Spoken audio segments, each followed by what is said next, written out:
अपनी परंपरा, अपनी संस्कृति और अपने संस्कारों पर गौरव की अनुभूति करनी चाहिए।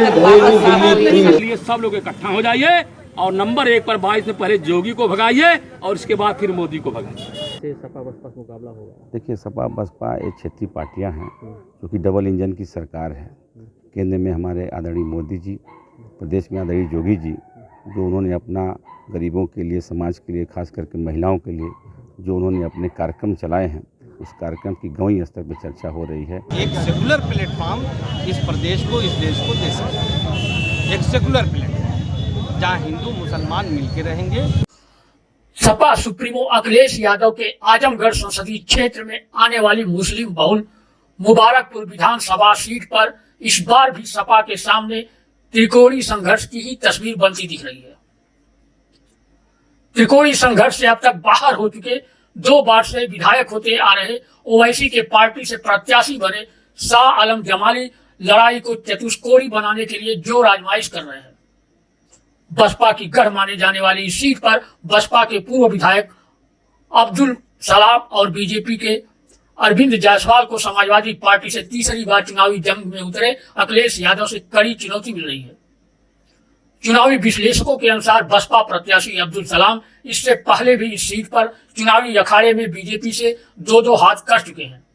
सपा प्रत्याशी अखिलेश यादव 2 बार बसपा से 2-2 हाथ कर चुके हैं, जबकि बीजेपी प्रत्याशी अरविंद जायसवाल पहली बार इस सीट पर चुनावी अखाड़े में उतरे हैं।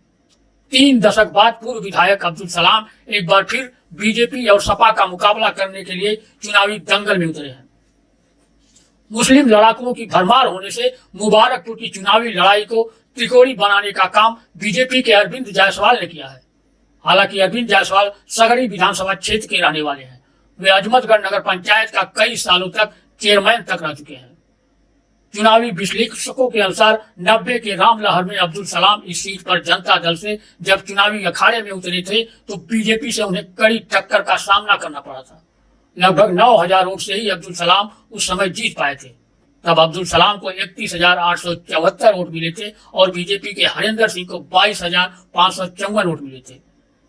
फिर 1993 के चुनाव में भी बीजेपी सीट पर दूसरे नंबर पर रही। यह सपा बसपा गठबंधन का दौर था और सपा के रामदर्शन यादव बीजेपी के देवेंद्र सिंह को हराकर पहली बार विधायक बने थे। 90 की राम लहर और आज 2022 में राम मंदिर निर्माण और योगी मोदी की डबल इंजन की सरकार में गरीबों में बढ़ रही मुफ्त राशन वाले वोटर इस बार बसपा के गढ़ के लिए खतरनाक साबित हो सकते हैं और इसी मुद्दे को लेकर बीजेपी प्रत्याशी अरविंद जायसवाल चुनावी अखाड़े में उतरे। सबसे पहले मैं आभारी हूँ। सपा बसपा एक क्षेत्रीय पार्टियां हैं जो कि डबल इंजन की सरकार है। केंद्र में हमारे आदरणीय मोदी जी, प्रदेश में आदरणीय जोगी जी, जो उन्होंने अपना गरीबों के लिए, समाज के लिए, खास करके महिलाओं के लिए जो उन्होंने अपने कार्यक्रम चलाए हैं, उस कार्यक्रम की गांवी स्तर पर चर्चा हो रही है। खास करके अनाज का, स्वास्थ्य के क्षेत्र में आयुष्मान कार्ड, किसानों के लिए सम्मान किसान निधि जैसे तमाम जो लाभार्थी हैं आज गांव-गांव में याद कर रहे हैं। और दूसरी सबसे बड़ी बात है कि हमारा ये संगठन का जो ढांचा है वो बहुत मजबूत है। गांवी स्तर तक हमारे हर बूथ पे लोग हैं, हमारे पन्ना प्रमुख हैं, हमारे त्रिदेव हैं, उनके जो संख्या है वही एक बहुत बड़ी संख्या है। तो हमारे सड़क पे तो कम दिखाई देंगे लोग, लेकिन साइलेंट वे में हमारा काम चल रहा है और चुनाव जीत के हम आएंगे। अब बात करते हैं सपा बसपा की। सपा बसपा से इस सीट पर अब तक जितने भी लड़ाकू मैदान में आए सभी विधायक बनने के बाद अपनी पार्टी को छोड़ते गए हैं। इस सीट से 1993 में सपा से पहली बार रामदर्शन यादव विधायक हुए तो अब पार्टी छोड़कर शिवपाल की पार्टी में चले गए हैं। 1989 में जनता दल से यशवंत सिंह पहली बार विधायक बने और दूसरी बार 1996 में बसपा से विधायक हुए थे। फिर वो बसपा छोड़कर सपा में गए और फिर सपा को छोड़कर वर्तमान में बीजेपी में है। 2007 में बसपा से चंद्रदेव राम यादव भी पहली बार विधायक हुए थे और 2007 में दूसरी बार विधायक हुए तो मायावती सरकार में मंत्री तक बन गए थे। अब ये भी बसपा को छोड़कर समाजवादी पार्टी के मुखिया अखिलेश यादव का साथ दे रहे हैं। 2012 और 2017 में लगातार बसपा से विधायक हुए शाह आलम जमाली को बसपा सुप्रीमो मायावती ने खुद पार्टी से बाहर का रास्ता दिखा दिया है। अब विधायक शाह आलम जमाली भी बसपा में नहीं रहे। अब 2022 के चुनाव में बसपा के स्कीमों को ध्वस्त करने के लिए सपा से अखिलेश यादव चुनावी रण में है। अखिलेश यादव 2017 के चुनाव में बसपा के शाह आलम जमाली को कांटे की टक्कर दे चुके हैं। कांटे के संघर्ष में चुनाव जीतते जीतते वह मात्र 688 वोटों से हार गए थे। अब उनके साथ बेचारा शब्द जुड़ गया है और मुस्लिम बहुल सीट पर मुस्लिम वोटों को अपने पक्ष में लामबंद करने के लिए एक ही नारा लगा रहे हैं, योगी मोदी को भगाना है और अखिलेश को मुख्यमंत्री बनाना है। करके 50 रुपए किलो आलू बिका, 80 रुपया किलो से लेकर के 45 रुपया किलो तक प्याज बिकी है, 120 रुपया किलो अरहर की दाल बिकी है कि नहीं बिकी है। और इसलिए साथियों होशियार होने की आवश्यकता है। हमारी साथियों की बातों को आप हल्के में न लें।